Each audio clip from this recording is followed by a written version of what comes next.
being conducted remotely in accordance with Mass General Law. And just to let everyone know who might be present, this is being recorded and transcribed. I'm going to, off the bat, if we want to, has everyone got a chance to look at the minutes from last meeting?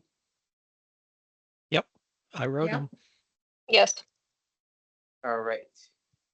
So do I have a motion to accept them as written? I so move. Do I have a second? Second. All right, thank you, Joanne. All in favor, please say aye and your name. I think we also have to do a roll call before we do this of who's present because we're conducting this remotely. Tom Morale, Carl Christina Hummel. Campbell. Carl Hummel and Christina Campbell, Carl Hummel. Joanne. Joanne Lamothe. And do we have a vote on the last one if we want to take a vote now? Carl Hummel, yes. Thank you. Christina Campbell, yes. Thank you. Joanne Lamothe, yes. Tom Morale, yes. Okay, so the meeting minutes are approved. All right.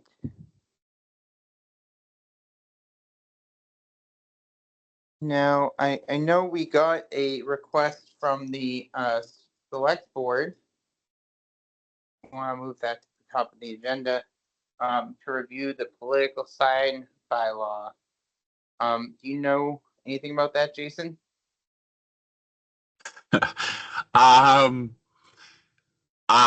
Someone on our board, I didn't submit it. Did someone on our board submit that? Is that what you're saying? We did talk about it quickly during a meeting in December. It was submitted by Katie on behalf of the select board. Okay. The only discussion we had was around ensuring that the sign law was enforced. I think that, and I haven't been on Facebook this year. I've been on a hiatus. So I would think what I've heard is that there's some community Facebook questions about the intent of the law, as well as how it needs to be read / enforced. So during the select board meeting, the discussion was the sign law is for town property, or the sign law affects town property and personal property slightly differently. What are those differences? And then if it's town property and we're allowing a sign on the town property, like to advertise a community event, we just every time ask, please remove your sign, right? So that it's not sitting on that corner way past the date of your event. The other problem is signs attract signs. So then, you have a community event sign up and then all of a sudden you've got Joe's Power Washing next to the community sign. And since the bylaw says you're supposed to get select board approval for signs on town property, then that's like, okay, those signs, how often do we go remove them? Do we call Joe up and say, Joe, hey, you got to get permission? So that would be all policy stuff. But it's the, is the question from the community is the bylaw clear enough to serve its intent? I think that's the problem with a lot of our bylaws. But this particular one is one that the community, it gets interested in every time we have an election. So we have a local election coming up in May. There'll be signs out, I assume, or not. I'm not really sure. You never really know unless there's a competition going on, right? So, is that enough context? It is. Thank you. I know. Yeah, I know this has come up in the past. I believe has anyone got a chance to delve in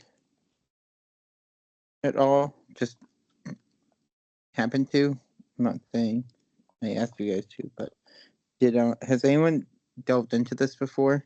What section is it? I'm looking. This one, I seem to remember it being a zoning bylaw. I believe it is a zoning bylaw, Oh, But there's, okay. but there's but also. I don't know that for sure, so I'm looking it up myself right now. Yeah, Well, no. If you look at the chapter 6, right, section .10, there's a one paragraph about advertisement in the street parking. Just it's a small blurb, but it's section 10.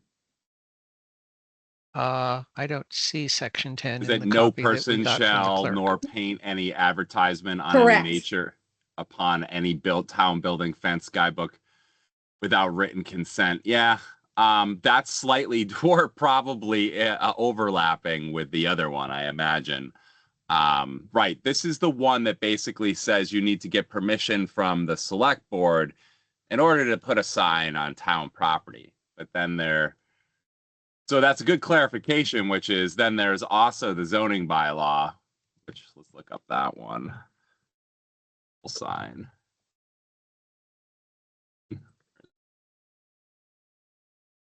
Sign bylaw, which is section 2.06. Yep, and it's G3.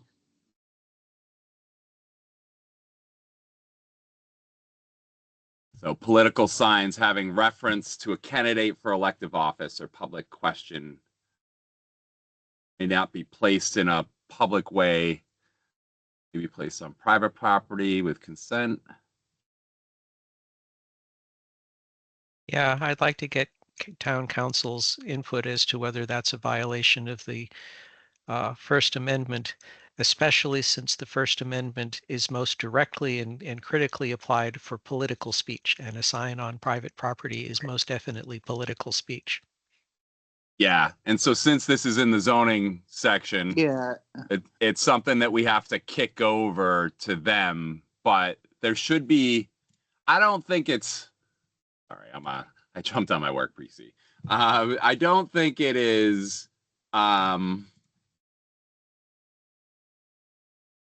was the back button I was looking for. I don't think it's one of those things where it's unclear. But maybe the word advertisement isn't entirely clear for the one in the general bylaws. Yeah, my question about that is the word town. Does the word town apply to everything on that chapter section? So you can't do it on a town fence, a town rock, a town tree, or are people allowed to put advertisements on their personal private property? That was my question about that. I mean, because it's not listed, my answer would be yes. But isn't there another law in the zoning about commercial signs? I mean, my instinct is to send this over to the zoning bylaw review committee. My reading of the portion that in the general bylaws that it refers to is when it says town buildings. My assumption is that it means buildings owned by the town, but maybe we might want to make that more explicit. Yeah, I'm trying to think like what would be perceived as something you could add, like if we had a bridge, right, or something like that. That's the only, but I don't know that we have it. Like we don't have overpasses. We don't have signs that go over streets. So, I mean, what other assimilated property would be that? Like, I don't know. Something in parks. Maybe if you hang something on a fence, it says fences. Well, I know the Cultural Council hangs a sign every year at the town hall advertising grants. They hang it from the pillars at the town hall, or they hang it on the and I don't remember fence. approving that. So then, yeah, you're probably just doing that. They've been doing it for years, so they just go and they do it. So I'm sure Right. they're not aware of this bylaw needing to come to the select board to get approval. Or the select board granted it an approval 20 years ago. And they Right. just went Infinitum. off, I mean, but that fence along the town hallway is a key spot for Yeah, people that's to a good want to point hang there. things. Yeah. And I would expect the town administrator, honestly, to manage that. I wouldn't. Expecting Maybe I it would. and doing it are two different things. Well, we just got a new one, so you haven't made it through a cycle with him yet. So now I'm curious what'll happen. Well, Jason, you may remember I asked a pointed question about someone advertising that they were going to be parking on the town-owned land, and I said, so does the select board know about that? Yeah. Well, I have a question. The advertisement board, well, it's not an advertisement board, the town announcement board on the town common. Who owns that and who regulates it? He's laughing. I'm laughing because I've thought about that myself. I don't know the exact answer. My assumption is the Lions own it, and that either them or Dan Byer would be my only other guess, are the ones updating it. Dan Okay, is the person I was thinking of. Well, because the reason I'm asking is, and I don't know how true it is, that I heard if it's not, quote, a town function, be it like, say they're throwing a concert at the beach, the Parks and Recreation, that if it is not that, then they charge a fee to post on the board. Yeah, I mean, I don't know who owns that, but that would, if it's the town, right, that probably isn't, or like would need to be approved, but I don't know the answer to that. Okay. So isn't that board on town property though? Yeah, it is. Yeah, there are some, I believe there are some special considerations about that property. Yes, it's town property. And in So fact, some of that's going to be claimed for Route 16 in a couple of years here. That's another thing where the select board came to an arrangement decades ago, and it's been carried forward since then. Right.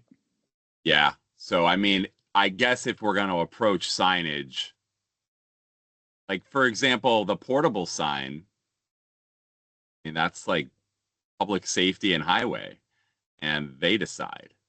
I don't think we've ever intervened on that, but that is a, advertising on town property, right? So, well, this was the question I raised when I saw the blinking sign saying parking for $10. So I was saying, okay, does the town know that people are using town property to charge for parking? And the answer was, yeah, the appropriate people had made arrangements with the select board. we do approve, like, are you talking about the town fair, specifically? Yes. The town fair? Yes, last year that was approved. But I don't know that we talk about money collection. I'd have to go back and look at that meeting. I believe it's just an approval to use the land. I think that one's a Boy Scout fundraiser. So the one collecting money It's is not the a Boy Scout. So I was the leader of that troop. And there's a real fun story that I will tell off public meeting.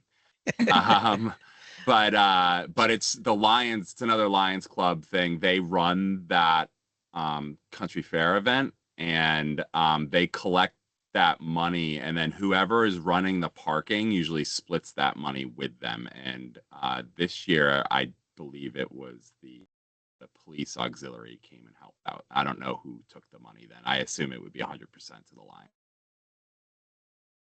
So that's where that's all evolved. Now, does it matter if somebody collects money for a volunteer thing on town land? I don't think it does, because we approve like those when you can collect money in a boot, at the corner there. I forget what that's called. Boot collection, like when the Iron Sight people do it. Yeah. Well, again, the Iron Sight people, Lions. So you're seeing a pattern here, right? So, so the Lions, the Nipmuc football does it. The firemen do it. So like there are a lot of people who do that on town land. I would say just it sounds acceptable, but I don't know. I don't know what rule it would be in opposition to collect money. But it's now something that I'll think about next time Well, we this approve ties that. in with the citizen request about door-to-door salesmen. What you're talking about is public soliciting, and it sounds like the select board has authorized the Lions Club, the Boy Scouts, you name it. You go and ask permission if you're going to go on a public way or on town land and solicit funds from the public. I mean, we're not explicitly not saying it, I guess, but I don't think that we're explicitly allowing it. I would like to return to the question of signage. Yeah, signs. So I guess my question is, in terms of the general bylaw that exists, does it conflict at all with the zoning bylaws that exist for sign advertisements? I don't think so. Well, here's where actually, yes, it'll conflict where it says a sign permit is not required for signs listed in section G. And then in section G, which is the one that we were just reading before, was all these different signs, some of which I believe you still need to ask the select board for. So that would be if you wanted to put those signs on town property, right? That's where it would be in conflict. Right.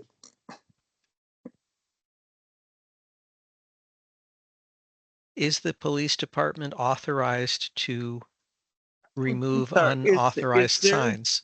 Carl, could you No. run the meeting for a few? There's a phone call I have to take. Okay.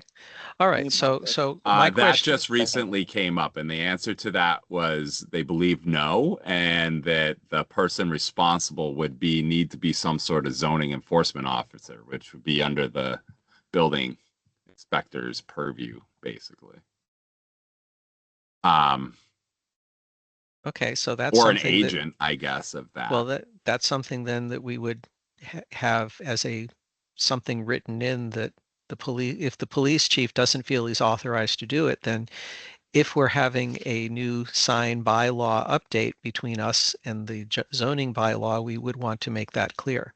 My understanding from Mike Maroli and the current police chief is they'd love to have more ways to do things that don't require arresting someone. I was just looking when we review the section on streets and highways, there's a whole lot of things about the police can deal with 3 people causing an obstruction on a sidewalk. So if the police want a sentence that says police can remove advertising signs for private businesses or something along those lines, or if a homeowner complains, hey, someone put the sign on my property. Okay, hi Tom. Yeah, I agree that Sorry about that. they would want to remove it if it had some sort of public safety impact, and if they didn't know if that was going to cause some sort of other implication that was not covered under their jurisdiction, they would avoid it. So that's why they want that type of. Okay, so if we've talked out the sign stuff, it sounds like we have an action item of reach out to the zoning board and ask them to work with us on clarifying the political speech and seeing if they think it should remain in or whatnot. And the reason why we're doing this is because we have citizen input. Citizens feel that the existing town bylaw has not been followed after the recent presidential election. And my position is that if the zoning board thinks it should stay in, then we get a referral to town council because I think it has First Amendment input.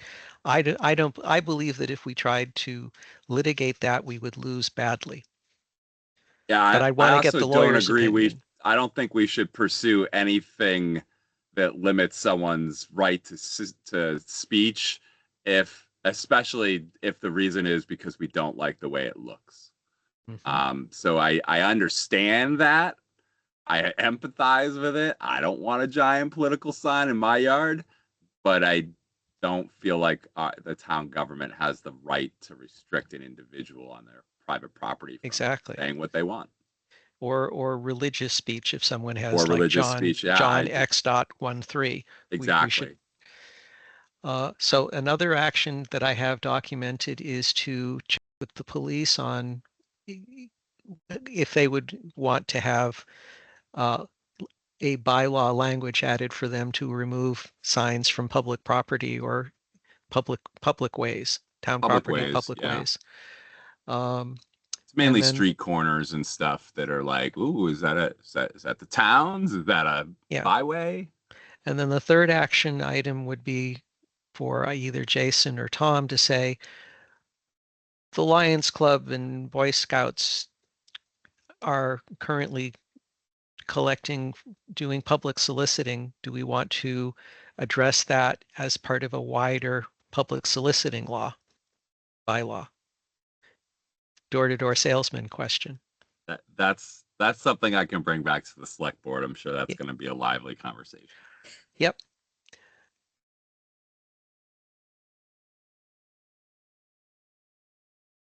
But it's budget season, so honestly, we need something to break up the nonstop finance talk.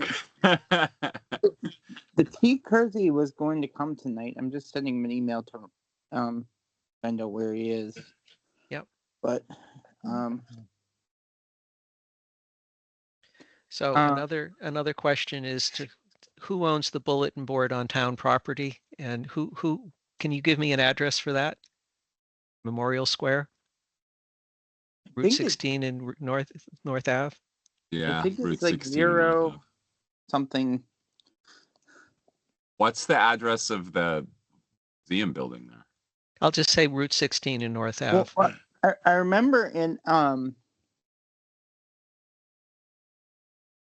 when I worked in the tax office, that parcel had an address, but it was a weird address. It was like zero something. Yeah. It is the origin of all addresses. I imagine some point in exactly. time, 20, 30 years ago, the Lions Club purchased it and, put it on the property. And then that was that. Mm-hmm. That's my guess. Yeah. But I don't really know. All right. What's next up? I think Founders Park is 1 Main Street. I think it might even, the address might even be 0 Founders Park. But I'm not sure. It might be 1 Main Street as well. Okay. But either way, we know where it is.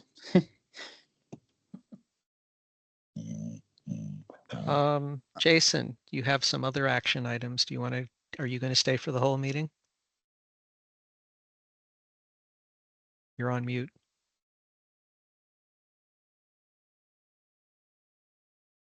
Either that or I'm not hearing people. Oh, that's my idea. button. That's my button. My bad. I'll be here. Okay.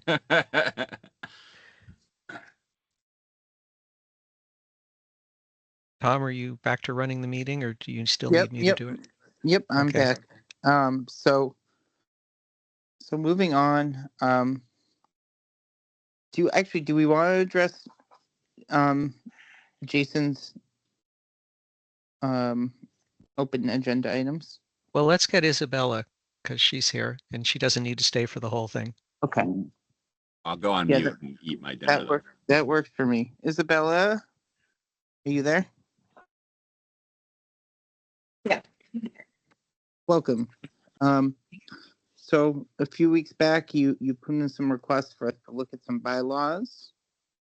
Yeah. And I was hoping you could talk about those tonight. Yeah, I don't have too much. I said that the goal of the commission is to update the wetlands bylaw, and then I suggested if you're adding bylaws to consider a tree removal bylaw and a stone wall and light pollution. And those are ones that I sent just other examples of what other towns have. Those are the things I would want the board to look at. The wetlands bylaw kind of just needs to be condensed. There are a few things that are wrong, citations to Mass General Law that are wrong, or ways that fees are collected is wrong. So it kind of just needs to be redlined and updated, and then the commission can adopt regulations. So I don't think it's that much work or that many changes. Is there language in the existing bylaw that you think should be struck out and instead put in a regulation? Yeah, Okay. like half of it. So, Yeah, I so don't think it needs to be as much detail Do you as want there to is. I mean, package all those other ones? Like, do you see all those other ones as related as a whole section, like a quality of life set? Like, because that's a no, big chunk of stuff, right? But there are also things that are very common to other communities. So, like, do we deliver them as at a town meeting as like a whole section of new content, and like, how does that compete with other bylaw stuff? I would need to look at what section other people have the tree removal and stone wall. I think light regulation typically ends up in planning. For tree removal, there's sort of two prongs. You would have one that's talking about town trees and conservation land, and that's maybe more of a regulation, but then you can have a tree removal bylaw that goes into the subdivision regulations that you could either limit clear cutting so that when you get 30 new houses, you don't cut all the trees down, or some sort of method for paying for the number of large trees that are cut. And there's benefits to the community for that. The ecosystem services lost of all those trees, and things like that. So I think you could have, I don't know if you'd want to pass them all together, but you could have them presented together as environmental regulations or environmental bylaws. I'm thinking like long term,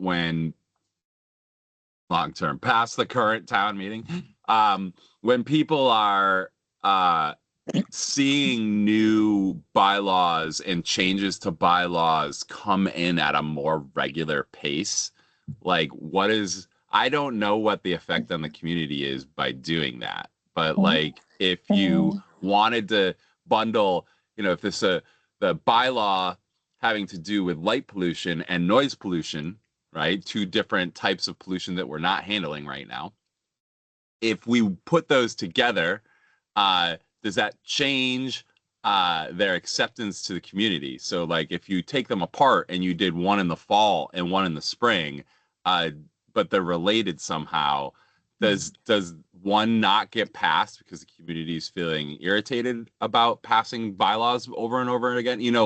And so is there a benefit to come to the community with maybe an initiative, right? Like we're trying to make these changes in conservation, and we're kind of tired of hearing these sort of tree removal sections that come up over and over and over again. We can't create new rules about it. We just have to keep hearing about it. So if we did this, and stone walls is another one that comes up all of the time, and that's a community thing. That's in the that shows up in the community all the time.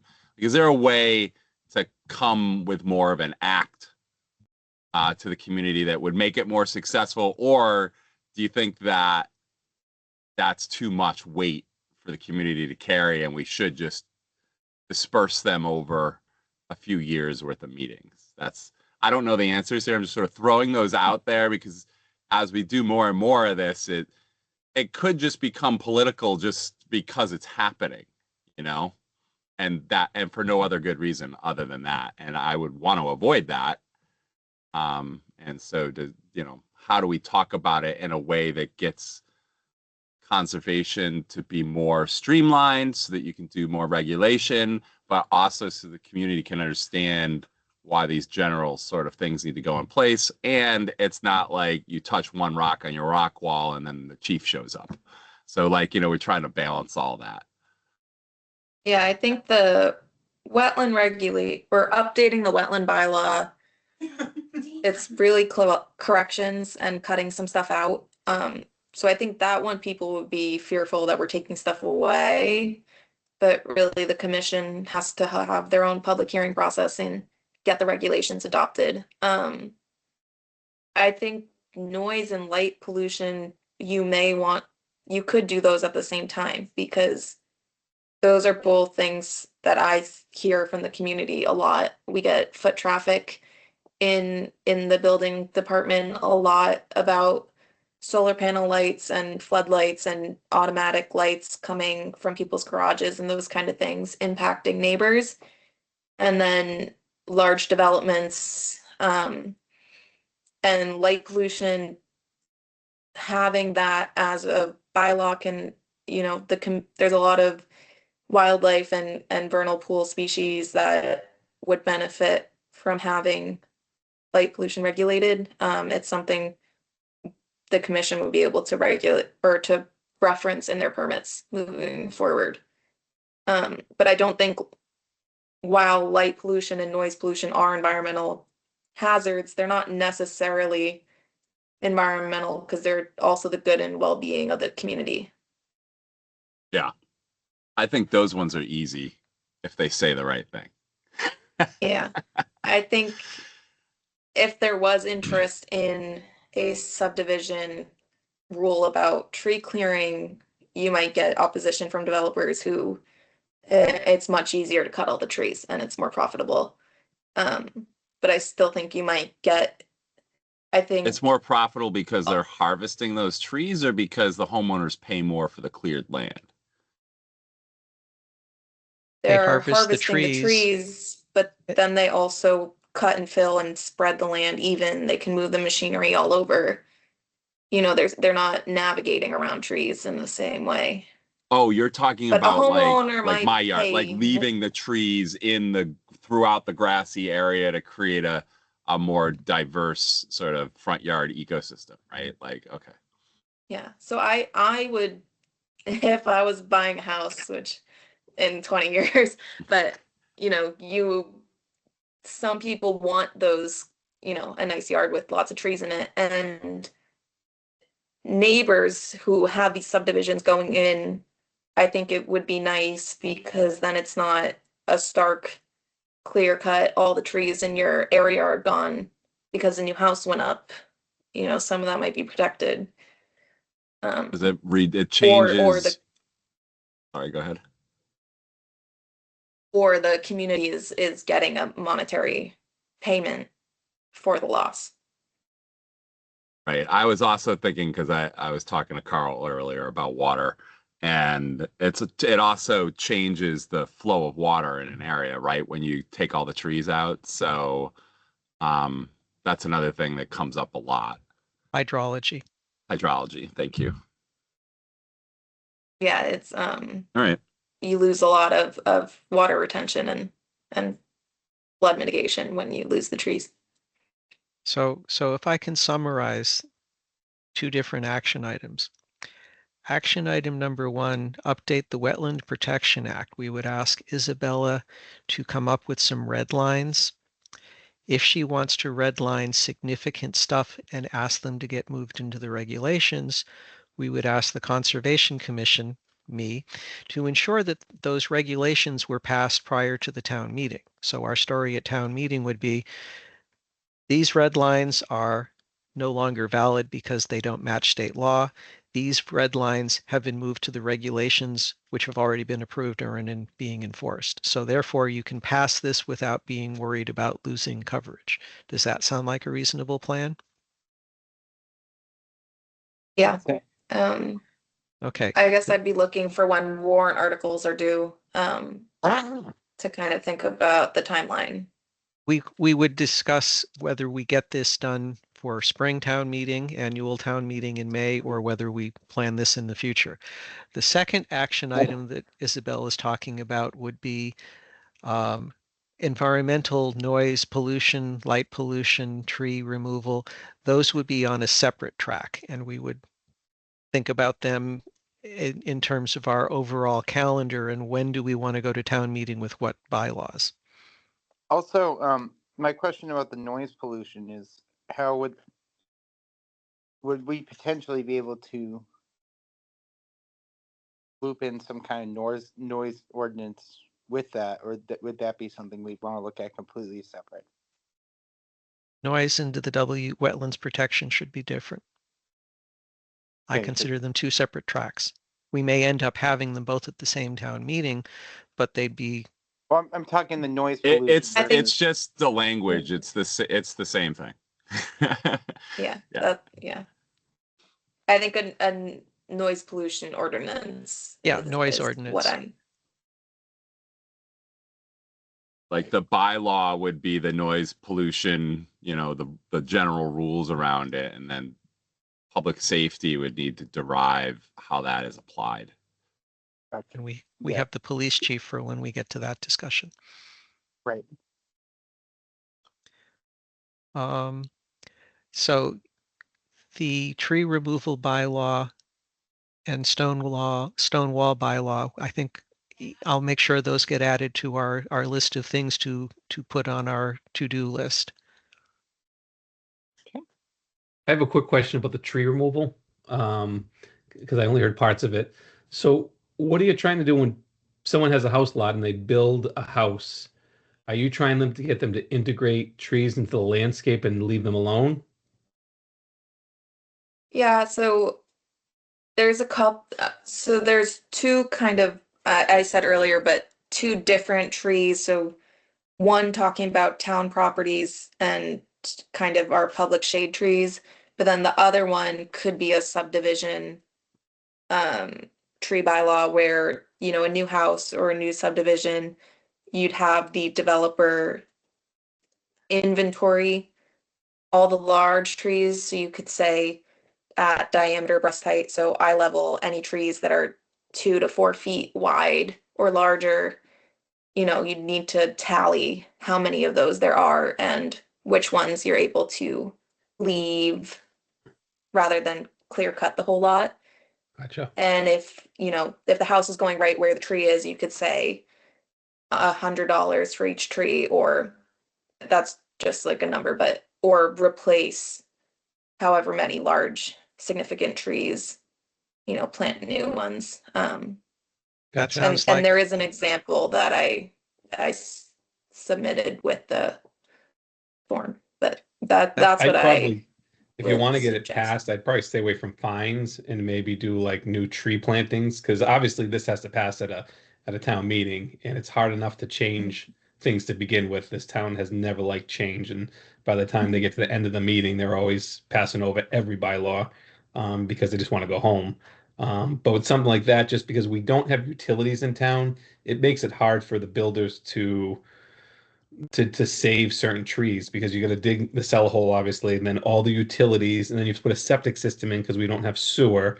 And then you have to dig trenches for the utilities. And by the time you do all that, you've destroyed the underground root system. So even if you leave the tree, you may get builders now leaving a tree, but then it's dead for the homeowner 2 years later. this sounds like Yeah. land use. So I would reach out to land use on this. What we want to Land prevent use is it's more planning. planning. It's Okay. planning board if they're gonna, because and it's I didn't mean fines per se, but you know, when you're doing a subdivision, you're paying however much for each lot. So Mhm. it would be an additional fee, not so much of, you know, I Gotcha. don't think there'd be a ticketing Replacement component. cost, right? Like it And- would just be Yeah. equivalent. Or increasing the number of public shade trees that are planted in a new subdivision but yeah, you're right about, you know, we don't have public utilities or septic, so it may not be feasible in our town like it is in bigger cities. Yeah, it's just tough because you got to clear out so much when you build a house in Mendon compared to other towns. It's horrible how much you have to clear out. That's why we have 3-acre zoning, so you can fit in septic and a well on opposite sides Yep, and still meet your setbacks. exactly. All right, that's my 2 cents. Thank you. Thanks. So I know we were talking action items for this. So it sounds like we're gonna take 2 different tracks.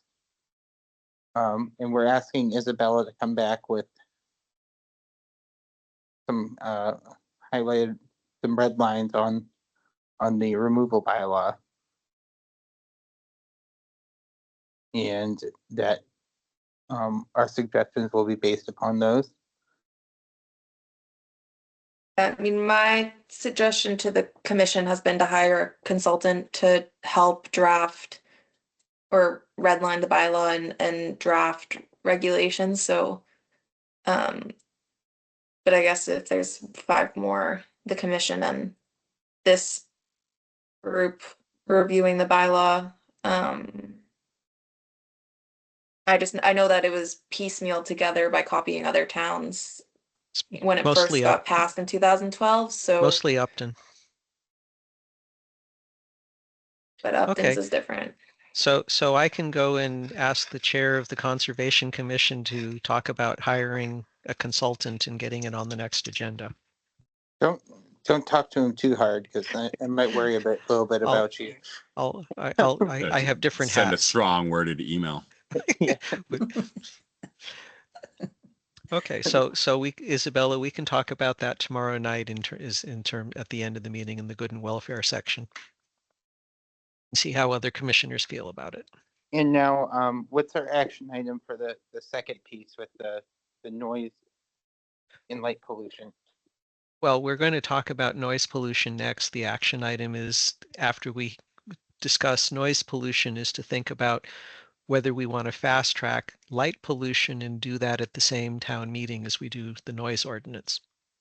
Yeah, I think you really need to look at the scheduling of when you're going to approach town with all of these, because want them to either have some relationship so that it's easier to talk about, or be so different that it's easy to talk about, you know, when you go from warrant article to warrant article. So if they start to overlap a little, people are going to get confused, and like Chief said, they're just going to give up on it. And we really want it to be clear and understandable. So if like that, Isabella's like, hey, we got to redline this stuff, it just legally makes no sense, you know. Well, that's super easy, right? But if it's like, you know, you got to go through this, you know, ridiculous process to move your rock wall when you put in a new driveway, people aren't going to like that, right? But if the process works well and it's easy and blah blah blah, then maybe they'll be okay. So it's like those, you have to consider that as all of the things you're doing over how much time you're doing them. Yeah, my goal and what I'm committing to as part of my serving on this committee is work with Jeremy on the PowerPoint slide deck that goes up, and make sure that we have very clear and consistent messaging. And so that when Tom is acting as moderator running the meeting, I as vice chair get up and can speak to the, you know, discussion, and I stand up and there's the PowerPoint slide and I speak to the slide and give the discussion, and hopefully that will clear up a lot of people's mind. I'd also just mention the stone walls is more so the historic commission, because there's some town confusion that rock walls along scenic roads, but that all roads, the rock walls along them or on properties or in conservation areas is protected. But that's not true. It's only on scenic roads and only when there's utility or new construction. So someone can go and take their rock wall down, no problem. There's nothing right now kind of protecting it. So, and the examples are like Concord, Boxborough, and those kinds of super historic towns, but I think that is something that people value in Mendon. Yeah, I And agree. we'll Which see is if why they're when- willing to, they value it enough to vote for it at a town meeting. I mean, I live on one of those scenic roads, and I was also under the misconception that it mattered, and that's interesting. That it, Yes, I live on Street Blackstone, you know, all the way towards the end of it. So It's not scenic until it passes Level Street, actually. yeah, I'm 2 houses past Level. Yeah. Okay. I have one of those rock walls right on the edge of the road, you know, and my whole property has a rock wall that goes around the entire thing, and I share it with the farm. And I'm not touching my rock wall, but I was under the assumption that we all had to maintain it, but I guess we don't. So Okay, yeah, that so would be a cool law to have because yeah, everybody likes our rock walls. okay, so something to discuss at a future meeting is with the Historic Commission on what they think they need to have improved. So we can add that to our list. That's something I brought up to Dan Byer as well, because I know he really wanted to push for this on behalf of Historic. So I don't know if we wanted to invite him to a future meeting to also like get that viewpoint, or I could bring it to our next Historic meeting and then discuss it there and bring comments back either way. But Okay, Christina, Um, why don't you go and do that? perfect. I will. Yeah, I was gonna say. You can be our I think our next representative. meeting is February 10th, so I can come prepared after that. Perfect. I think, are we good on this agenda item? Isabella, you the- have anything else? Otherwise, I'm gonna move on. I guess it's sometimes I like working with a deadline, so if I know if someone can let me know, I guess town meeting might not be set, but when the warrant, I mean, the warrant can also just be a filler though, but when the when I should expect to bring the finalized back to this committee and whether it goes to the Concom first. Generally, it's Jason, correct me if I'm wrong. The warrant needs to be finalized in March or April, usually. Usually March. You're muted. Wrong mute button. I always feel like it's last minute, but yeah, it's usually sometime in that late March, early April. We haven't opened it yet, you know, so that's Yeah, about to right. happen. And then the deadline is essentially that printing deadline before the town meeting. Right.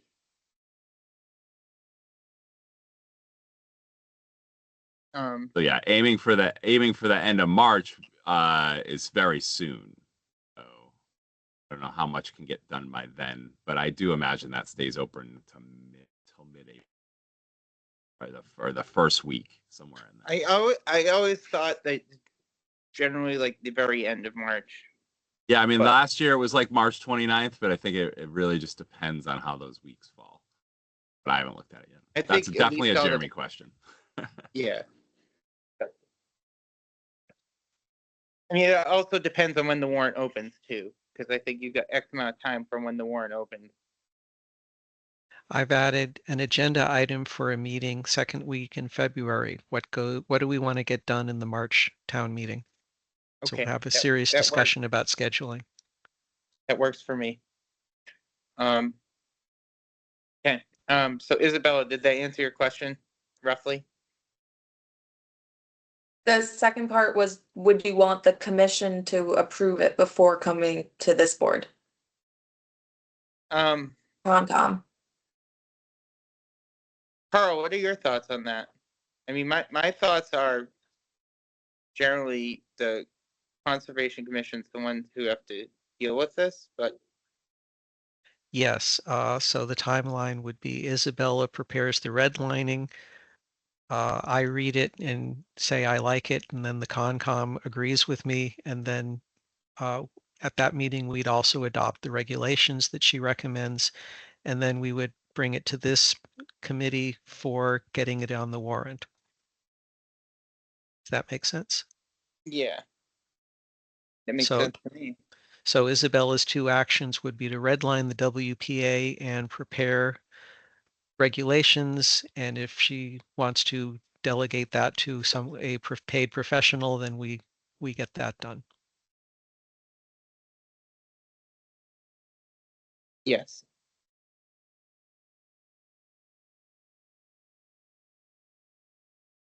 Okay, well, I don't have anything else.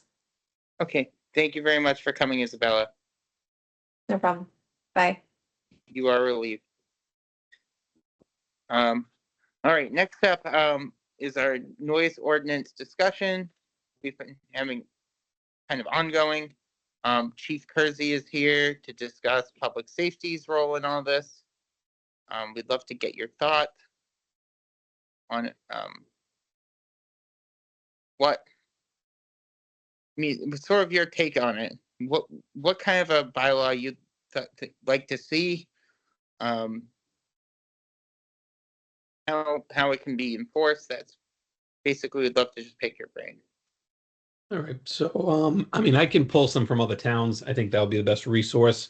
But I think with this town, from my history here, one, they don't like construction going on, and we really don't have a bylaw that dictates that. We have an earth removal bylaw, which people think applies to construction. But if you're just running an excavator in the yard, there's nothing that can control that if you're working commercially in a residential area building a new house. As long as you're not removing, earth, there's nothing we can do about it. There's nothing the town building inspector can do about it, or zoning enforcement officer. So I think if we could nail something down, I think most people probably would like something that's reasonable about noise, something that can control the commercial noise, during nighttime hours, early hours in a residential area.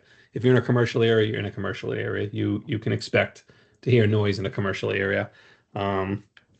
Something too that could regulate maybe loud noises coming from residents or in a residential area. Someone having a wedding and having a band there till midnight. We get calls about that all the time. And we don't have much of an option. We either can charge them criminally, which I never like to do to residents, or we can just keep going there and tell them to quiet down.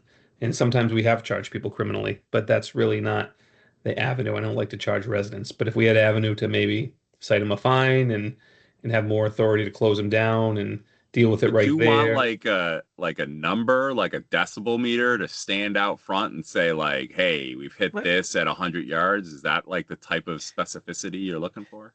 I don't think so. That's why I want to pull up other. I've gone and done that. So let me lay out a summary of other towns that I've seen. Towns typically do two things. They either say you can't be above a certain decibel threshold, or they say you can't be above a certain level above ambient. The second thing that noise ordinances typically do is they set hours. They say you cannot be loud before. They have much stricter decibel restrictions during nighttime hours than during daytime hours. So yes, the question, and then the third thing that is variable between noise ordinances is where do you measure the noise? Some towns measure the noise at the property line. Others measure the noise at the window or door of the abutter who's making the complaint about the noise. And the reason for that is in Mendon, you may have to walk, 300 yards out in the woods, and it's much easier. Hey, I'm hearing my neighbor's noise. Come use the decibel meter right here. So one of the questions for the police enforcement is to make sure that just like with breathalyzers, you have a decibel meter that is state certified and you can use to back up in a court. So I do think we would want to have some kind of a decibel restriction because that's how other towns do things. And then we'd argue about how loud that is. Yeah, I mean, I guess we should pull some others to just look at it. Because if you look at like, say, Bellingham's, theirs is very simple. It just basically says no excessive noise shall be conducted outside of these hours. Then it lists the hours and it leaves the enforcement officers to determine the reasonableness.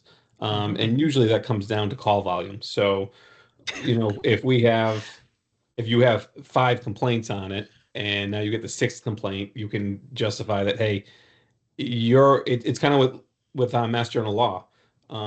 You only need one person for disturbing the peace. So all you have to do is determine that it was unreasonable and that the person making the complaint was justified in their reasonability. So like we're the ones that kind of go there impartially and say, hey, no, they're not too loud or they are loud. So there's a lot that comes with legal arguing in court, and most of it is just comes down to professional training. It comes down to our training, what we consider reasonable and unreasonable through our training standards.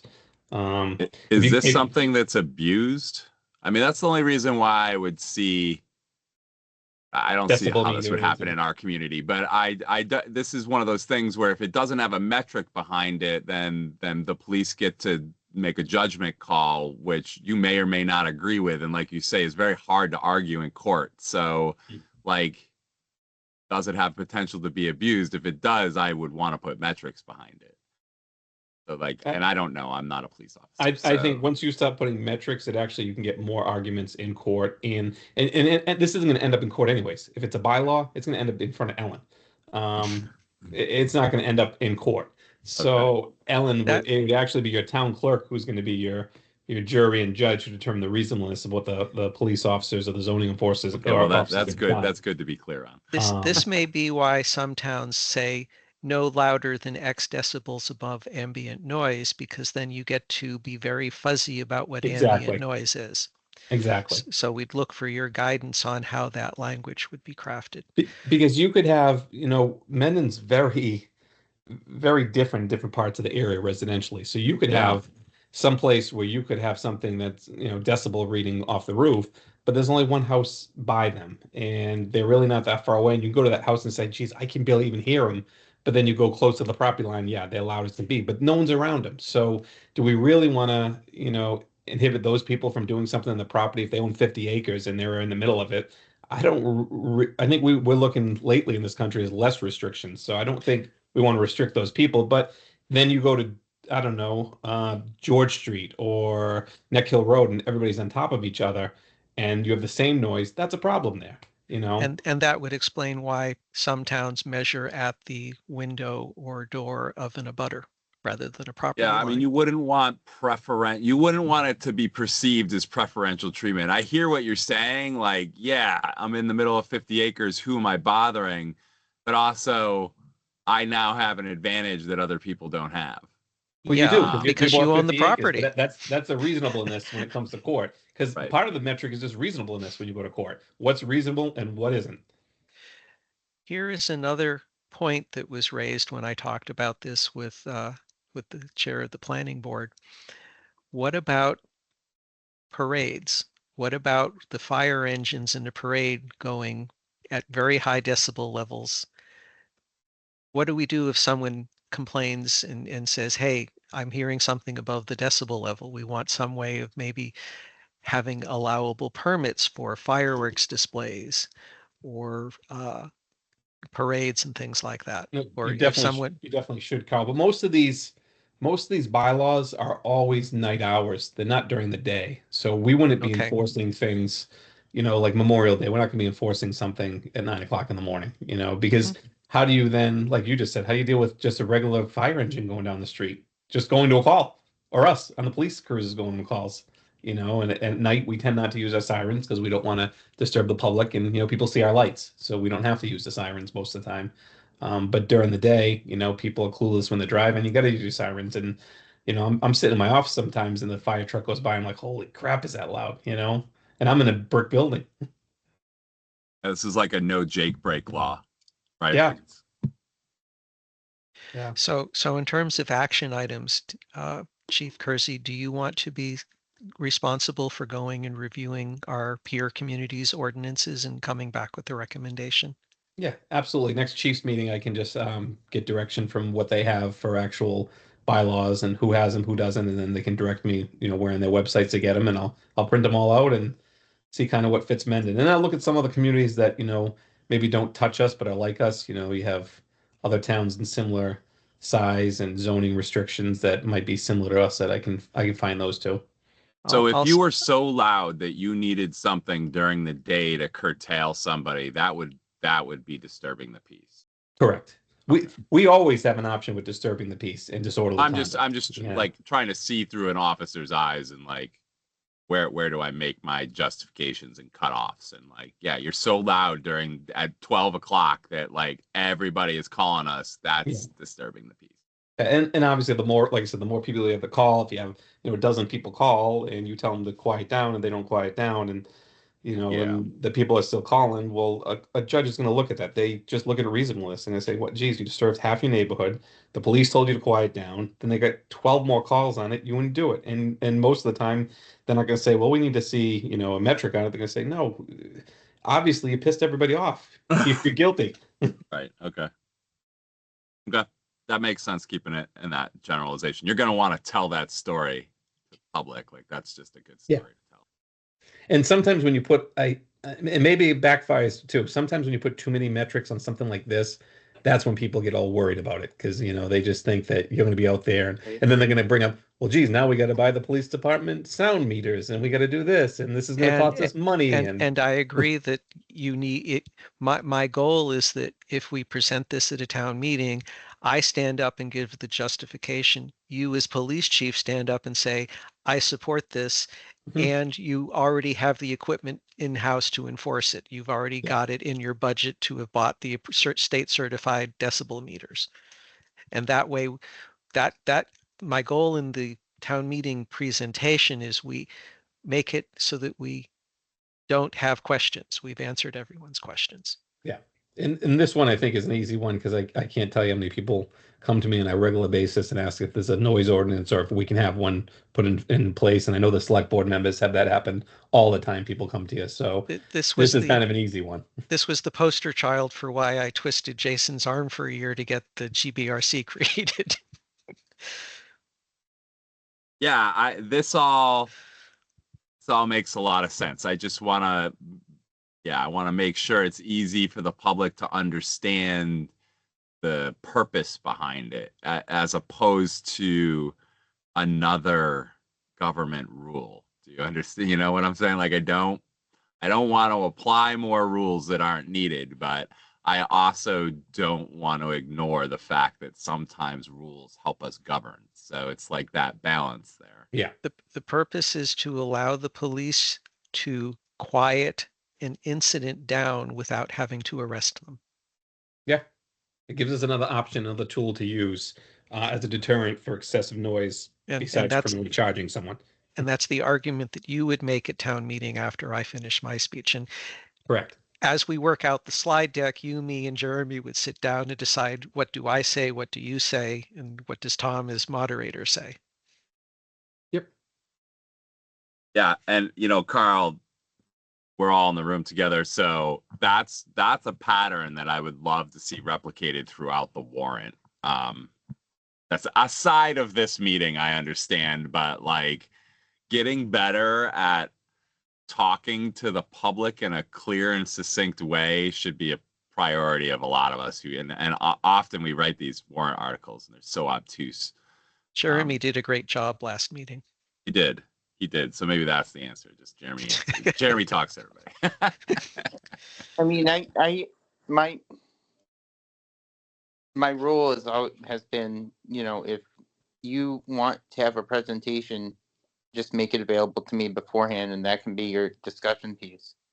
So, yeah, I mean, maybe that's like a packet of information you send around to department heads when the warrant opens, honestly. It's like, sure. Hey, are you doing something on the warrant? Let's talk about it. Jeremy has plans for making a packet.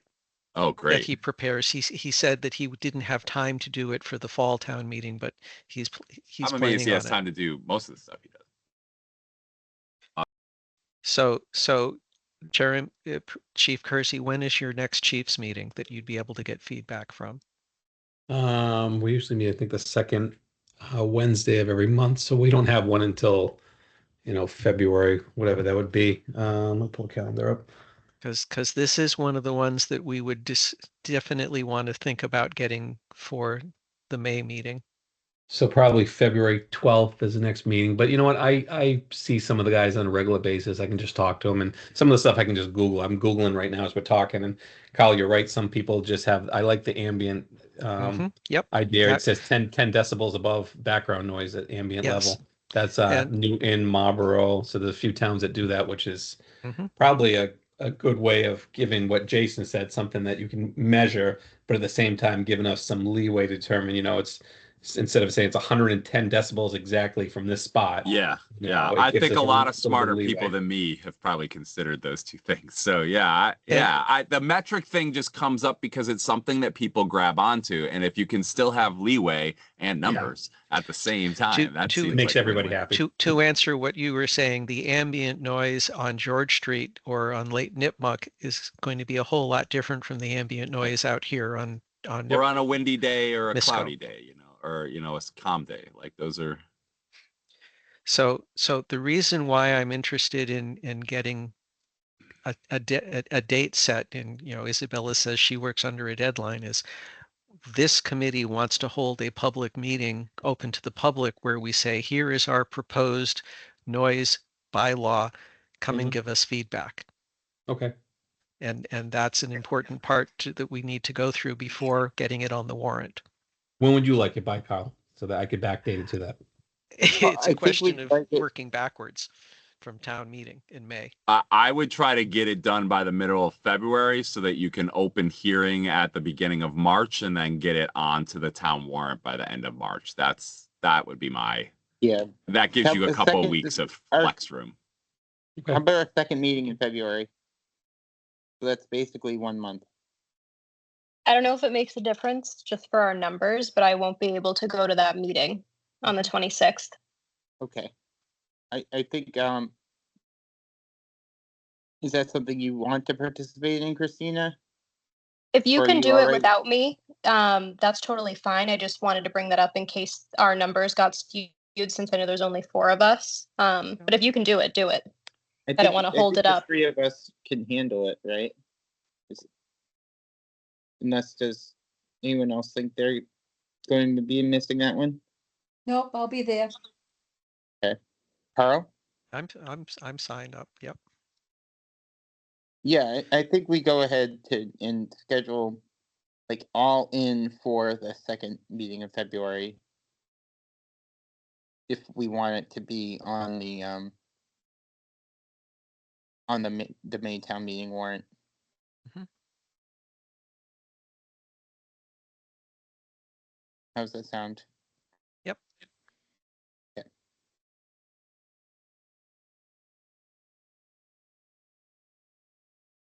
So that's Chief, that's gonna be our deadline then. All right, sounds good.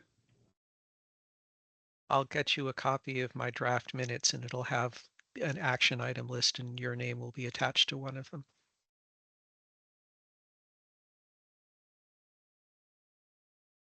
Awesome. All right. So are we good on this agenda item for now? Any other thoughts? Okay. Gonna move on to our open agenda items then. For open action items. Do we want to do ongoing review or the action items now? Let's do the ongoing review. So chapter 6, legal affairs. I think let's do there are 2 that were shorter. Yep. Let's get those ones out of the way, then move on to open action items.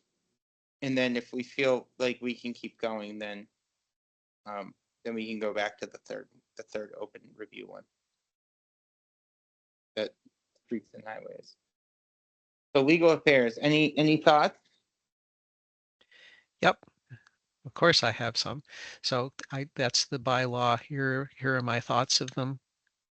The one I have on chapter 6 is the same as we noticed on the disposal of surplus property.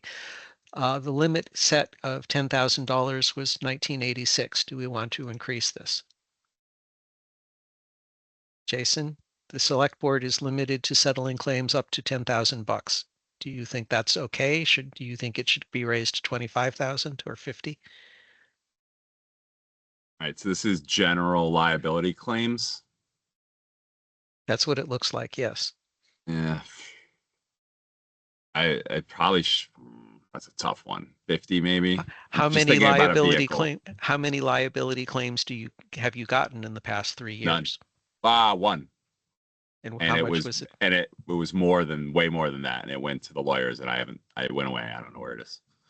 So so yeah, this doesn't happen very often.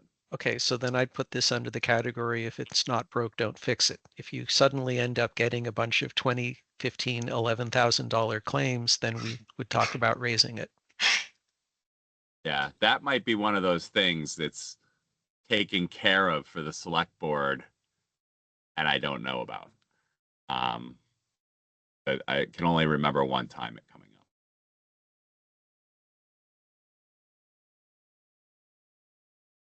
Pay those lawyers a lot of money.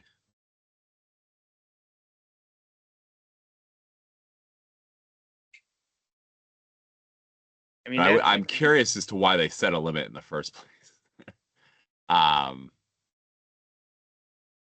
What liability lawsuit came in front of them that they wanted somebody else to take care of, and that's why they put a limit. No, this is a way for in a crony town government situation, somebody submits a phony claim and the town pays and the select board pays it. Oh, I can't even think that nefariously.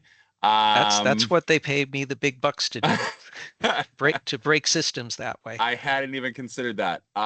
Okay, then that makes a lot of sense. So then you're saying, like, in that case, you would lower it. Okay. Then yeah, it's fine if that's what its intent is for.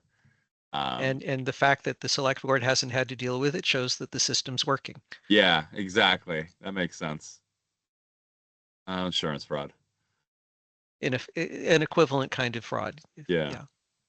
I can tell you that every single town I've worked for, people have sent faulty invoices and tried to get us to pay them. Every single one. So it's a lot more common than you might think. Yeah, that's what I'm saying. Like, this is one of those things I feel like I'm protected from, and I don't hear about it as often because it's handled on the level where it's received. And it's not something like sometimes it'll be something like it'll like have an invoice number and stuff attached, and there's all sorts of fraud that goes on that they try to get people who aren't paying attention. Right, which I understand is easy to do in a small town. Yeah. So. Anybody else have comments about legal affairs? I do not. No. I do not. The first two are the sort of things that if the lawyers tell us they need to change it, they'll tell us. Then we talk about it. About 7. So first one, meetings must be recorded. There's nothing in there about making them available. Section 1 talks about books are kept in their places and members of the public can do it. But there's nothing said about, do we post them on YouTube? Do we post them on the town website? What happens if someone asks, do we mail it to them? That's a good point. Jason, what's the capability to the new town website coming in July? How's that going to manage? Are we going to be able to have the videos linked in there if we lost if YouTube went under and we weren't able to post to YouTube? So, yes, that was a couple of different questions. Yes, the link to the video could be provided from the website without a problem if YouTube no longer existed. But we are not archiving past video. We don't have a backup solution for that. Like Chief, for example, and the police department, they have body cam and they record and back that up and then delete it on a schedule and all. We don't do any of that on the municipal side. We would just rely on the public. YouTube is not really public, but the public works of YouTube to keep that up. So if we wanted to have that archive capability, if we wanted that archive capability to stay infinitum, like essentially we have for meeting minutes, right? If you wanted to maintain recordings forever in a commodity or third-party system so that they're available for restore or view upon request, that definitely would not happen without a bylaw. Do we have enough storage space to keep them on our town SharePoint site? Or do they get we'd deleted? have to pay. Yeah. So basically, all the meetings are stored on the SharePoint site, and then they get deleted automatically. I think our timeout is 6 months. So after 6 months, the meetings clean up. Now, there's other things we could do. For example, we could just extend the period by which they get deleted to something longer, right? This isn't a discussion we've had, so I'm just so what's the intent of the bylaw, section 4? It seems to me like we're supposed to keep video recordings in perpetuity, same as we're supposed to keep minutes and agendas in perpetuity. I think the original intent of the bylaw was to ensure that the public was able to see public meetings, regardless of whether or not they were able to attend in person. Mhm. And that was because of the pandemic. And that was also so that you could understand the context of the meeting, which you can't get from the meeting minutes. Okay, so my question is, we add one of two sentences to this. Either recordings shall be kept in perpetuity and made available to anybody who asks, or we add meeting recordings will be subject to a records retention policy determined by the select board. Personally, I like the records retention policy determined by the select board so that we can talk about it in public. Because I don't, honestly, this is a place where I don't know what everybody would say about this. This is one of those things we haven't really chatted about. We've chatted about public meetings and ensuring that we have the video and we are broadcasting and how important it is to keep all that infrastructure up. But we haven't talked about long-term retention. Yeah, I think I skew more towards that one as well. Just because, like, in perpetuity, I think it's kind of vague, and also about where you keep such. The state has a retention record law. We actually, under public safety, and I think under town in general, they define certain things that once you create a record, you're obligated by law to keep for a certain amount of time. So our retention schedule isn't determined by me. It's actually determined by the state. I go right on the state site and it tells me how long I have to keep our cruiser videos, our body cam videos, any investigation that we do. Some of the stuff we do have to keep forever. But that we just recently had to do that with our body cams and tried to figure that out. So that I went right to the state to figure that out. And that's how we built our policy around it for accreditation. If you send me that state link, I'll look at it and see what it says about public meetings. Yep, I'll Yeah. get it for you tomorrow. I know I have it in my office from when we just did it with the cameras. Thing is, though, and that retention schedule is for records required under state law. That's what I want to check. There may be something about public meetings that a town holds. If we record it, then we may need be. There may be something in there saying how long we need to keep them. Yeah, it basically generates any record you create, because under state law I don't have to do cruiser videos, but they are defined in there how long I keep them once I make them. If I don't make them, I don't have to keep them, but we Yep. make them and we decided to go to that. So once you decide to do certain things in the public sector, now the state requires, well, now you created that, we're going to tell you how long you need to keep. Exactly. And the reason is for discovery purposes in lawsuits. Correct. And I mean, in town meetings, your meetings may have to do with, ethics violations, open town meeting law violations. They want to have that available if they get a complaint. The general rule is, if a lawyer asks for discovery, you are not supposed to say, we had it, but we deleted it. You are allowed to say, we had it and we deleted it subject to our published record retention policy. And that's exactly what Chief Kersey was just saying. The state tells him what his record retention policy is. I used to do this for my former company. That's why I know the language.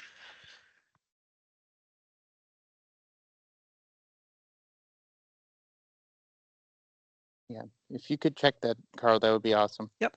So the action item is for police chief to send me the state regs, and then I'll review them.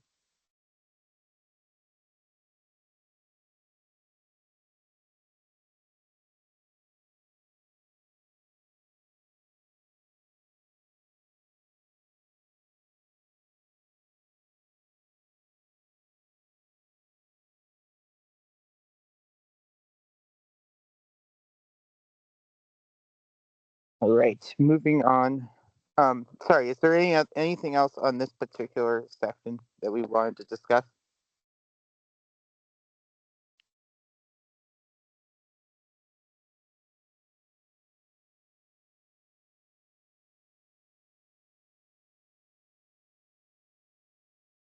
I'm not hearing anything.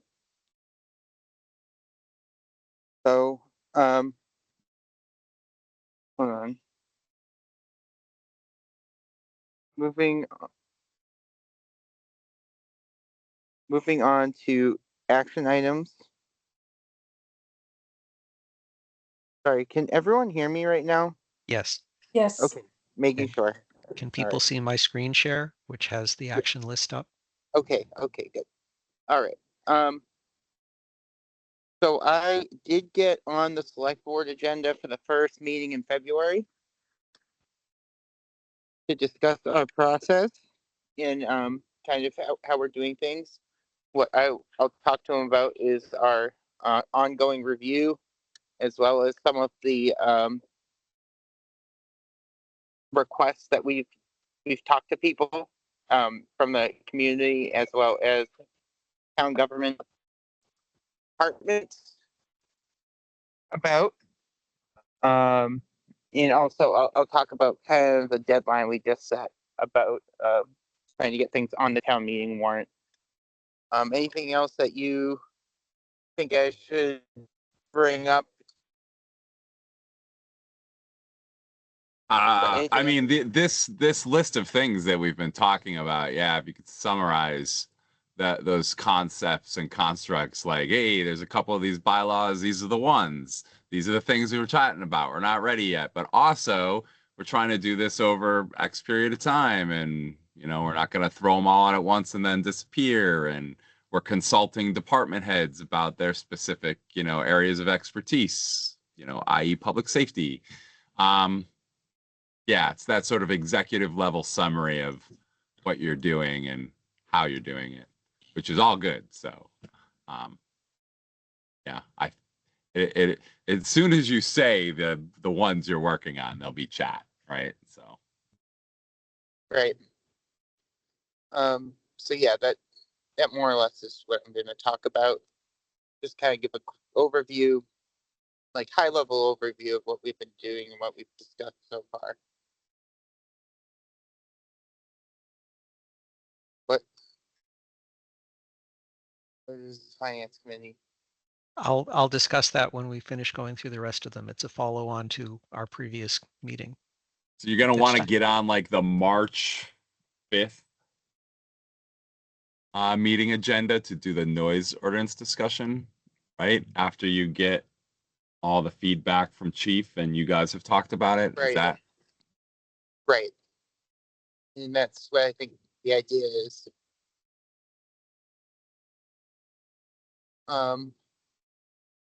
So going on the February meeting, just to give an update, then on March, we're going to present the noise ordinance and whatever else we might want to put on the May meeting warrant if there is anything substantial. I do not have, I don't have my section with drafted language for the electronic voting. I'll have that for next meeting. Same thing with the e-voting machines. I have to talk to Ellen about that. I've just not had a chance to. And then that goes for the election one. I'll make sure that's done for our next meeting on early February. Joanne, I know you said you had you had done research on your action item. Yeah, on the section 10, that I went like all the area towns, and no town has anything of that verbiage in section 10. They basically all go by the Mass General Law. Okay. So I would recommend that we delete that altogether.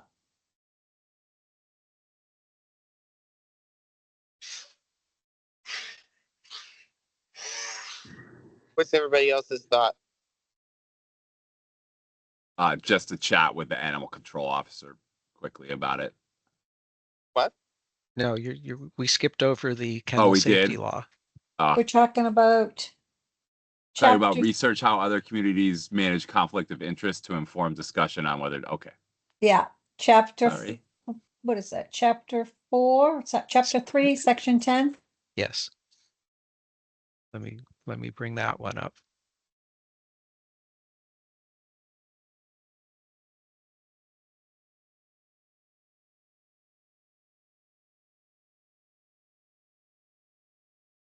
This is the gene Oh, section right. Yeah, the that I hold was off of talking 6 about months. you. Okay, yeah. Yeah, I mean, I would like to create a bylaw that says no bylaw should be created around an individual, but You might be targeting some individuals with that one. You know. Yeah, where it doesn't make sense, it should definitely be removed. And if no peer communities are doing it. Yeah, they all go by the Mass General one that is in place. Is that a removal we'd like to push for the May annual meeting? I think that at our February meeting, we'll see at that point what we have ready to go, and then we'll say whether we want to pull the trigger on that one. That sounds good. We definitely want to have the noise ordinance. We'll see what else we have ready to go for May, the first week in May. It's like a back pocket one that if you're not ready in the fall, you can be like, "Ooh, we got something." Are we gonna put the correction to the town meeting one though on the May ordinance? Town meeting? Yeah, we do want to have the new A lot language. of people would like that to be done at town meeting. Yeah. Yeah. So that one, I'll make it a point to talk to Ellen this week. So Mhm. I'll relay to that by this weekend.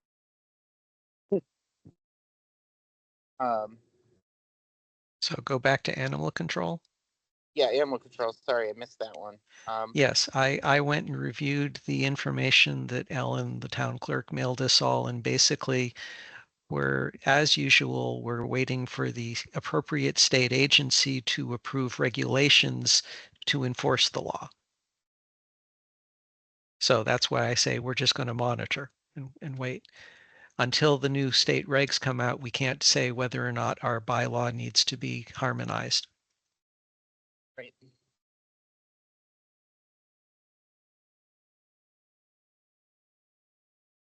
Okay.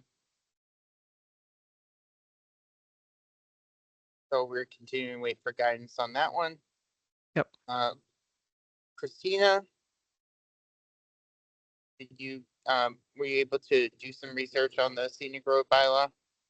I've pulled up things from other towns for a comparison, but I was going to wait and discuss with historic just to see what their standpoint's going to be, or like what they would like to also see. And I was going to bring up the stone wall as well for the February meeting, which happens before our February meeting, so I can come with notes. So you will discuss that at the February 2 historic meeting. Yes.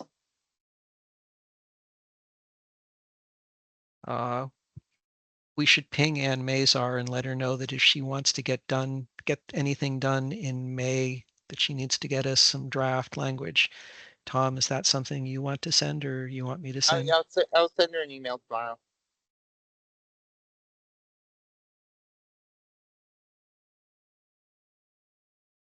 So yeah, here's the finance committee thing on section 3. We researching the finance committee bylaw. What I was doing was checking to see, is there, my first question, is there an existing problem or is it a case of if it's not broke, don't fix it? I've heard from both Jeremy and Jason that they feel there is sufficient ambiguity in the current communication between the town administrator, select board, and finance committee that we should move forward with this. In which case, our first step would be to invite a member of the finance committee, the chair, to come and speak with us and get their perspective on how they feel, what they feel the role of the finance committee should be. We would then be able to talk about, do we insulate the FinCom from select board pressure by having the way that the bylaws appoint FinCom members change, and any other issues that they think would help transparency. I think transparency is the word that is being used a lot. Yep. Okay. Absolutely. So this is another thing that you can talk to the select board when you meet with them to say, we've heard from one member of the select board on FinCom relations. Do we want to have, is this something that's shared and that they would officially put it on our plate as a select board driven proposal? Yeah, I mean, that, I think that's something that we could, I'll meet with them in early February. And once I get their feedback as a body, Yep. maybe we can move forward with inviting, the FinCom chair to talk with us. Yeah, I think, I mean, the select board is going to want to say about how it wants to interact, right? But Yeah. there's this other component of FinCom, which is their public representation at town meeting.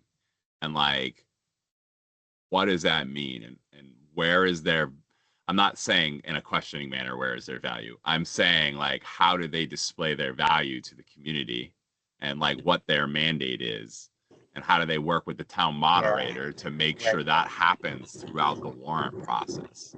And so they're like these two separate components of how the finance committee works with the town. One in this public fashion where they're making, recommendations as an expert body, and then this other one where they're essentially negotiating with the select board and its departments about what the budget will be in the upcoming year. Both those things are fed by things that happen like all year long, and they want to be more involved in those things that happen all year long. I want to figure out how to make that happen in a like mandated way. If you look at the highlighted sentence, that's the one that is probably needs clarification. This kind of leads into my next, something I put on the agenda after a conversation I had with Jeremy. And also my father, actually. Don't say. In his capacity as a select board member. Which was the org chart. I know that's something that the select board's looking at, but talking to Jeremy, there's a lot of confusion in this town is where different bodies get their Directions. Authority, jurisdiction.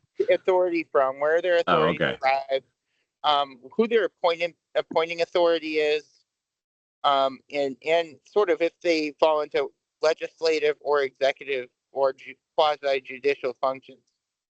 And something I was hoping to have ready for this meeting, but I'll have for next meeting, is kind of some research on that, because I think like researching where these, like if these, like certain bodies are mandated by mass general law, right? Like you have to have a select board, right? Certain bodies are commissioned by the select board, like our own. Certain bodies are commissioned by a bylaw that's passed by the voters when they say this is something we'd like to have. And so it might be helpful to have like a little cheat sheet on where different bodies authorities derive from, who their appointing authority is. We can have that on hand to kind of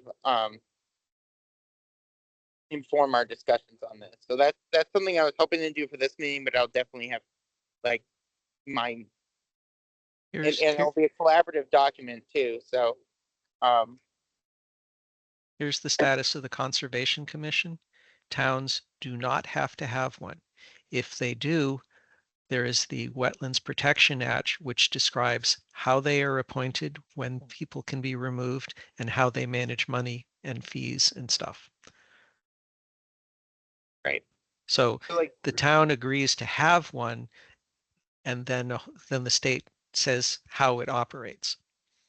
Cultural council's the same way. Cultural council is dictated by the state, has to have 5 members for 2 years, but they're appointed by the select board, but they're funded, their grants through the state. Yeah, the Right. big ones are things that go to Board of Health, things that go to the Select Board, and then things that go to the assessors. That's Yeah, how the I like to recent- think about it in my mind. The recent discussion between the select board and the board of assessors over who got to appoint the next town Right, that's a good assessor, example. chief assessor, yeah.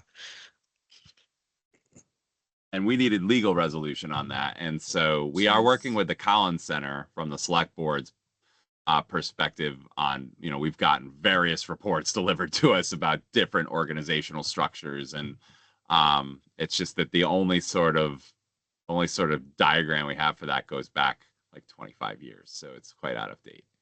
Right. So yeah, I think that's good information. We are working on that right now, and there's a compensation study in play. There's organizational structure in play. So it'll be good to have all these pieces working together. So the action item for that agenda item is Tom will get us a draft for the next meeting. Working on it. Do we have any other action items highlighted for anybody that's here? I know Carl No. just talked about the FinCom one. We have one for Jeremy. But Jeremy's not here. We can get So this action, the FinCom one goes to Tom, Jason. Because your action is to take it to the next meeting. I closed the one on, make sure the microphone is working because it's been a month and clearly no one's having trouble with it. No, we had a lot of trouble with it. Well, I think now, it is working now, but it's now not on something that we need to track. I went and interviewed the procurement officer for his feedback and amending comments, and now he has an action item to come back to us and ask about whether he agrees that upping it from $50 to $500 at a town meeting warrant is defensible. He's going to review the bylaw language in state law to see if there's any other changes that need to be made to update it since 1961. And what I'd recommend that's the disposal of surplus. So what I'd recommend is we don't ping him on it, and then if he doesn't come back to us in 2 weeks, then we ping him on it, or 3 weeks, the next meeting. Yeah, he's on vacation till like now, and then we're all going to MMA this weekend, so he should get some more free time after the next week. So that's everything on our action list, and then I'll be adding in all of the new ones from today's meeting when I transcribe my rough notes into the nice formal email that you see a couple days later. We appreciate you doing that for sure. It's Thank you. what I used to do for a living for 30 years, and then they put me out to pasture. Wow. We're happy you brought your skills to work for free here Their for loss the is town. their loss is the town's gain. Yes, That's right. and it keeps my wife from looking at me and saying, "Stop playing games all day. Do something productive."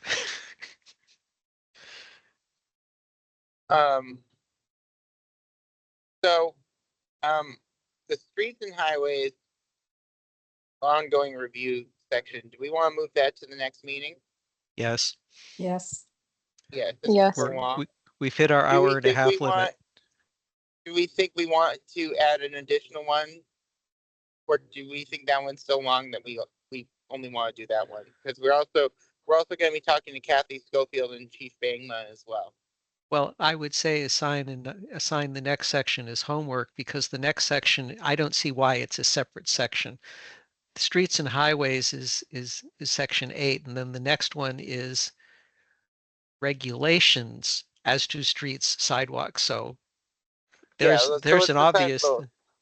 So I would say review chapter 9, and you can see I already made notes. I'll review and come up with notes on chapter 9, and then we'll just go until we run out of steam after an hour and a half. All right. Yeah, let's do that. let's do 8 and 9 for next meeting. And then we'll be meeting. You can get drunk in public and we'll only fine you $25.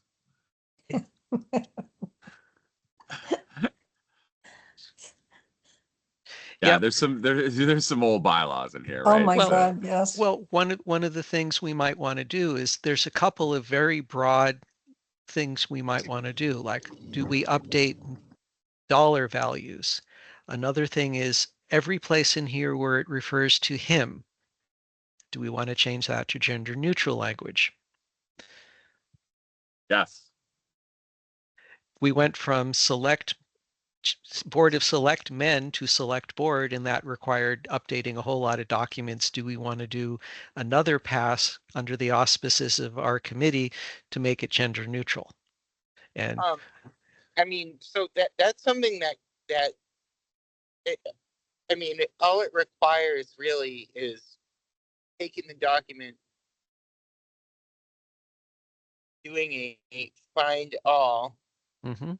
doing it, and it, you know, like I don't know that it's like, that easy because the grammar might change for some of the pronoun differences, but but I get it. You just need to red line the grammar out and then and you write a bylaw change at town meeting that says to amend the general bylaws to replace all instances of the word blah with blah. You know, it's not. okay, instead of like a full rewrite. Yeah, I mean that's how we amended the bylaws last time. Okay, so we'd follow that model.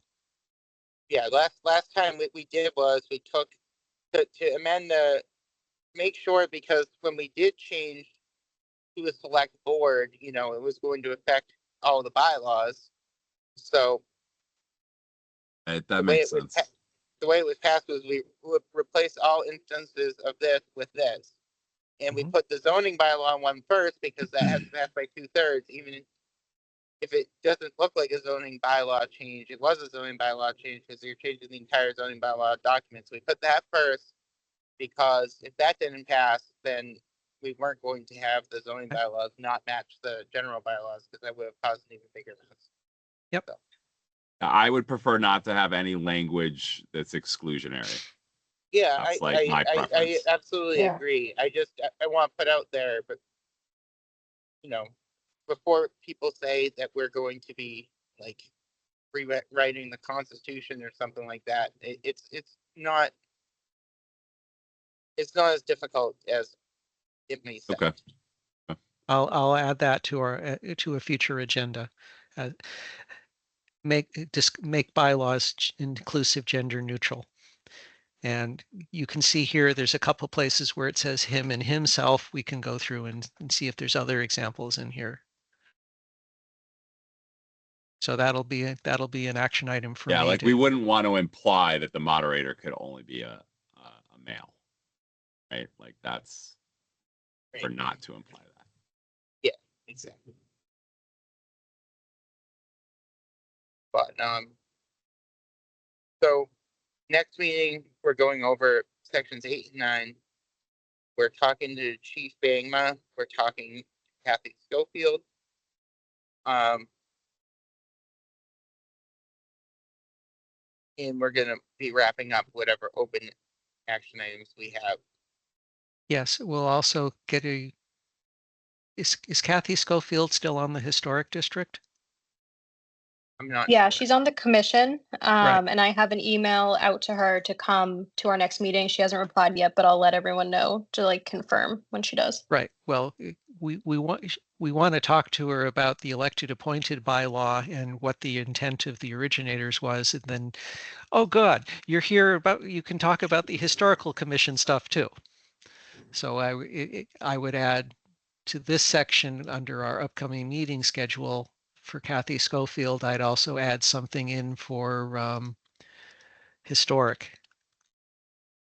And the other thing we talked about is here,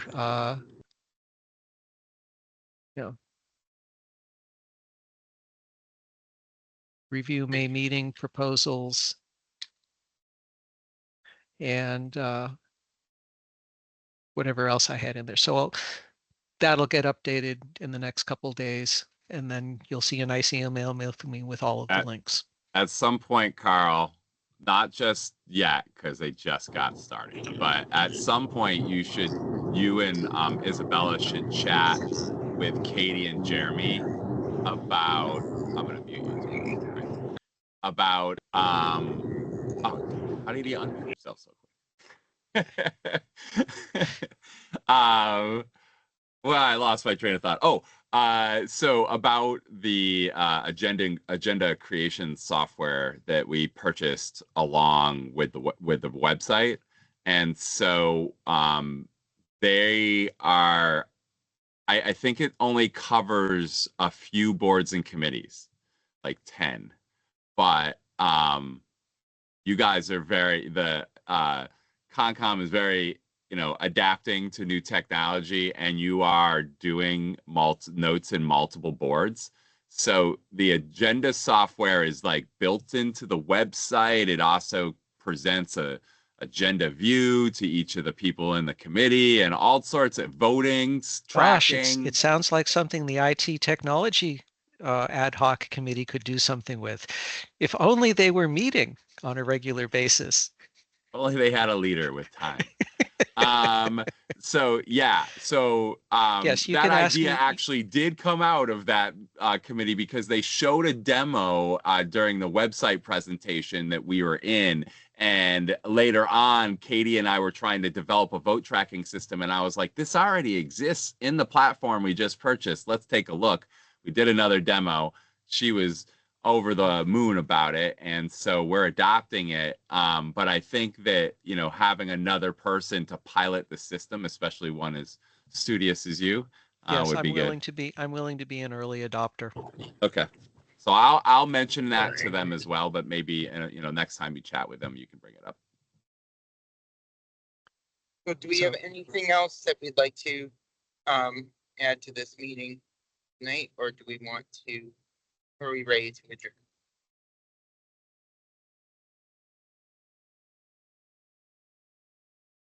I think nothing else I'm from ready to me. adjourn. I'm not a voting member, but No, nothing from me.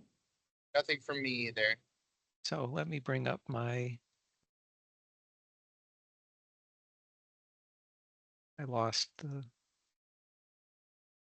Carl's, of course, still using Winamp. I'm actually not using Winamp. There's a new. Winamp is now owned by a commercial company. Instead, there is a new thing that is replaced Winamp that people are doing. All right. Called WACUP. Right. Whack up. Okay, so I move we adjourn. Second. All in favor? Carl, yes. Tom, yes. Christina, yes. Joanne, yes. Right. So we are officially adjourned at 8:20. Have a great night, everyone. Night. Good night. Okay, so stop the recording and then it'll automatically get